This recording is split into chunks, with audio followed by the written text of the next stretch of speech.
Thanks, everyone. I'm Prash. I'm founder of Localoids. I'll actually just go through the homepage to do the explanation of what we actually do. So, we want people to explore with locals and not with guidebooks.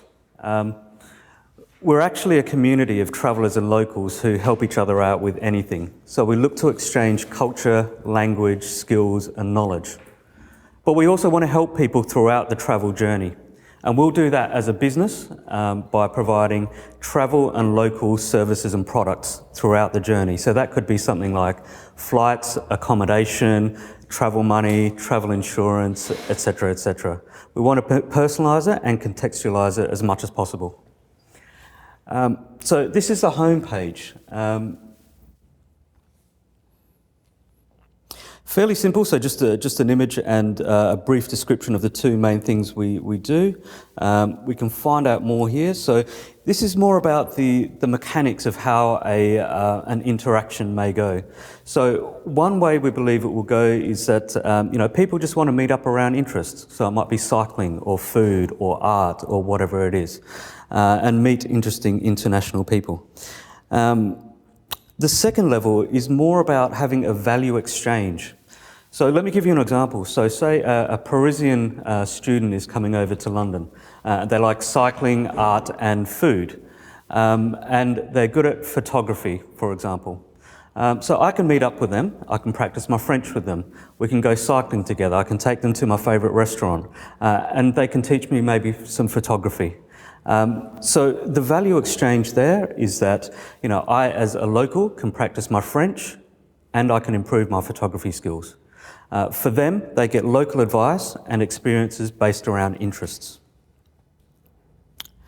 So we've just got a couple of screenshots about what it looks like once you get inside, and just a sign up button here or a registration button, an inspirational video, a few words, and then another button and a couple of people that support us. So let me just go through the registration process with you.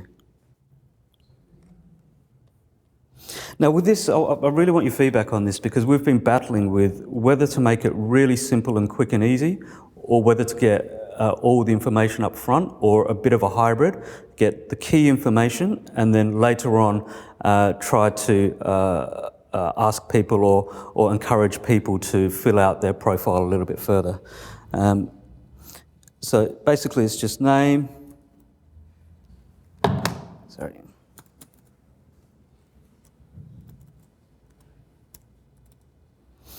Now I have to do this because it won't let me get to the next page if I don't.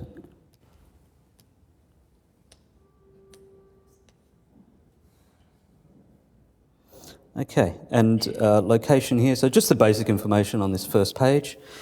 This shows you a module of what you'll look like on the actual website itself. So some more questions about what languages you speak fluently and other fluent languages. Also, how you could actually help other Localoids. So you've got tips and advice, local experiences and language practice are the main ones, but then it could be other skills and knowledge. So it could be sports or startups or fashion or whatever it is. While you're fiddling with it, why don't you ask people for their telephone number when they sign up so you can phone them up, check them out, get their details that way? We could do that, but does anyone want to take a phone call from a company about it? I wouldn't think so, no.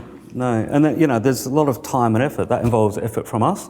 It involves trying to coordinate a time for them to pick up the phone. And personally, I don't pick up the phone unless I can see who it is a lot of the time. Finding people who want to meet strangers. Yep. Taking a phone call should be a minimum commitment. I don't think so at all. No, I'd have to disagree with. I think most of the room does, to be honest. But it's a suggestion for maybe if we're going to try to verify accounts, but we're going to try to do that in other ways. So there's a number of different companies that help with verification. There's also, you can link to their Facebook account, LinkedIn account, etc., etc. If you outsource the verification of your people, then you have very little quality control over it, and you don't learn the process, you can't perfect it yourself. right? This is the I don't stuff think that's that's much hard of an about issue, to startups. be honest. I mean, because these companies actually focus on that. That's their job. And a lot of the ways that they do that doesn't involve actually us having to talk to the people. A lot of it's electronic. A lot of it's using, other data from other accounts, et cetera, et cetera. So anyway, back to the demo.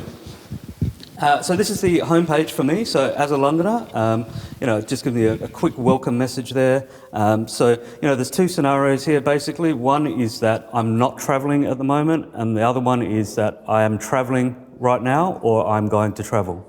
So if I'm not traveling, this shows me what's going on in London here. So what it has is it's got travellers that are coming over, blogs and forum posts. So let's have a look at travellers. We can see here there are 3 travellers coming here. On this module, we've got the name, we've got the age, where they're from, what they're looking for when they're coming to London, and what languages they speak. So, for example, I can see here, okay, Muriel's coming to London. So click on her profile.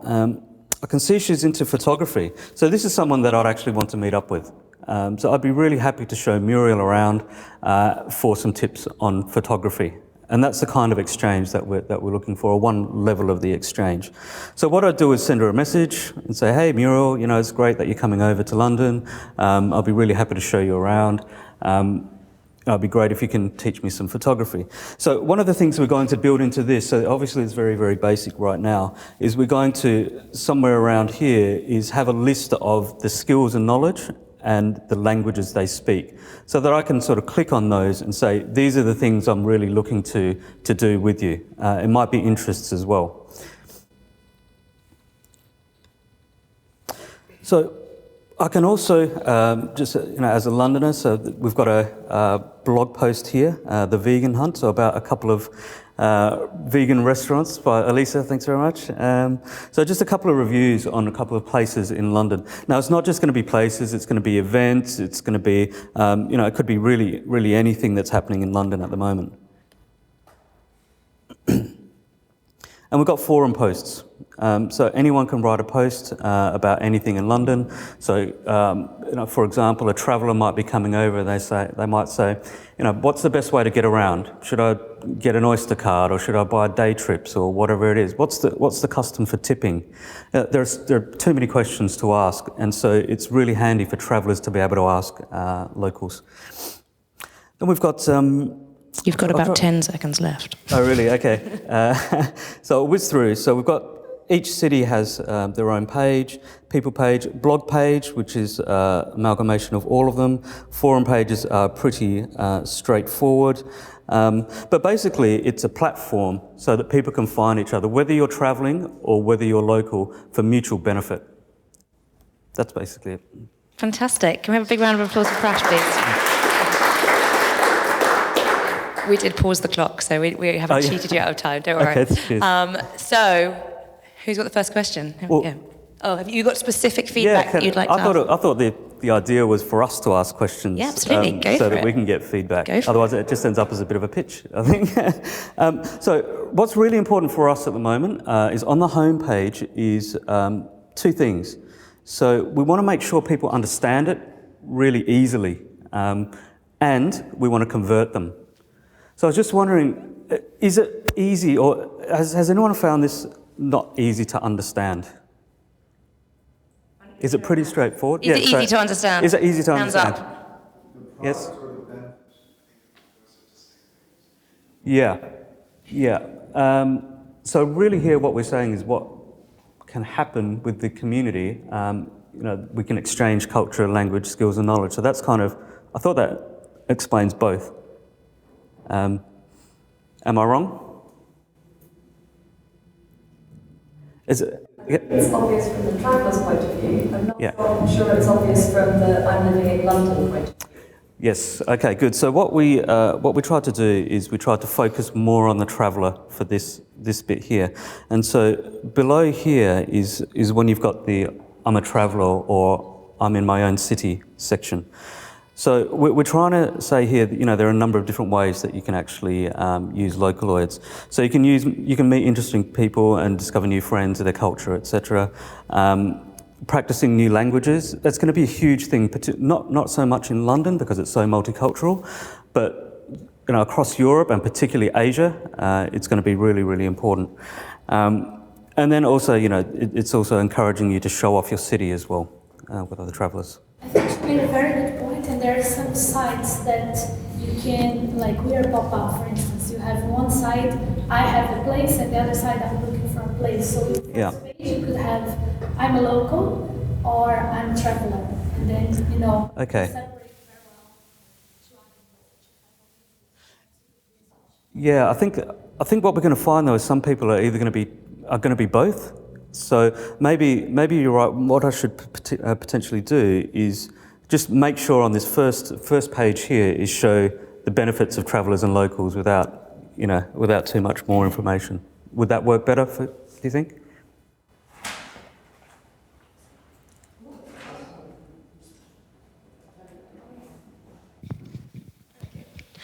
If you look at something like Airbnb, coming up on that same point, then there are lots of people who are both as well. I have let out my flat at Airbnb, but I also use it almost every time I go away. So there's clearly a way to transfer the user profiles. And I think as someone who's recently been living in another country trying to pick up a language, the language part is probably the most obvious benefit to really focus in on to begin with. Yeah. There are some other websites there, but I feel their UX is really low, the ones that are most obviously used. And actually what you have is a much nicer, more modern-looking site, which if you focus on that part, I can see you could pick up that really easily, and then, yes, add on the rest of the benefits more, but I think they're all flooding in at the moment. No, you're absolutely right. So what we're doing is we're saying, okay, it could be languages, but then, you know, what if I'm going to America? I'm an Aussie that's living in London, so the language side of things doesn't really come into effect, but maybe skills and knowledge does. So that's why we're trying to keep it a little bit more open. You know, some people just want to meet international people because they like meeting international people. Others might want to meet others based around interests. Others might really want skills and knowledge. Others might really want to learn a language. So we're just trying to keep it open. And of course, after a little while, we'll work out what's working better in certain places. There was a startup at the last Don't Pitch Me Bro that was similar to this, but focused simply on languages. Remind me afterwards and I'll hook you up with them. Yeah, cool. Cheers. Yeah, I think that's a valid point, but in terms of like, how are you going to find that out, right? Like, how are you going to find out why people are joining, what they're getting out of it, or what your biggest incentive is? So I'd say, you know, like applying A/B testing concepts of just, you know, try landing pages with each of these and see which one sort of resonates the best, and how do you get more traction on each is a better approach, I think, than trying to do everything at once. Yeah, you might be right, but I think with the messaging, so that's where we'll be able to figure out how people are connecting with each other. So once we add those buttons saying, I want to meet because of this, or, you know, photography or interests or language or skills and knowledge, then we should be able to get that sort of data, hopefully. Cheers. I think somewhere around here. I'm coming. Here you go. I'm just confused. To meet people, sometimes is the trust. Yeah, absolutely. Yeah. You say photography. Are you an amateur photographer or are you a professional? I don't know that. Yeah. So there's a lot of things. I don't know. You're attracting locals, but why would a local sign on? Yeah, so it's the benefits that I mentioned before. So it could be just learning about someone else's culture, or it could be the skills and knowledge. And I get your point about the skills. I mean, it's really tough to say how good a photographer are you, but you know, on any site, it's really difficult to say. But if they are saying that it's a skill of theirs, it's got to be at least, you know, pretty good. You'd hope.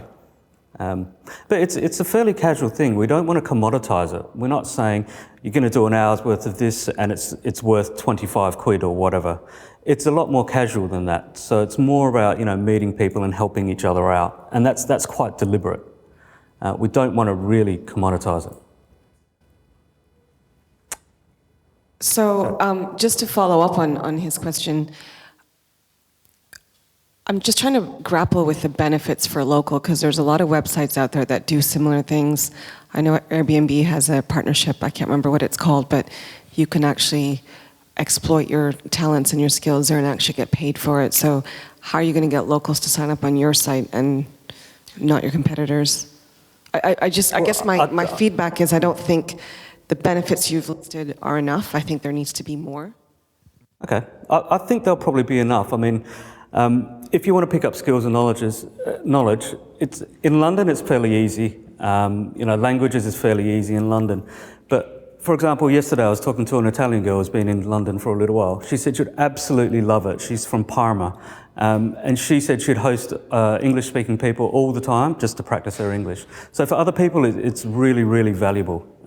Skills and knowledge as well. I mean, sometimes it's not easy to access skills and knowledge. Sometimes it costs a lot of money.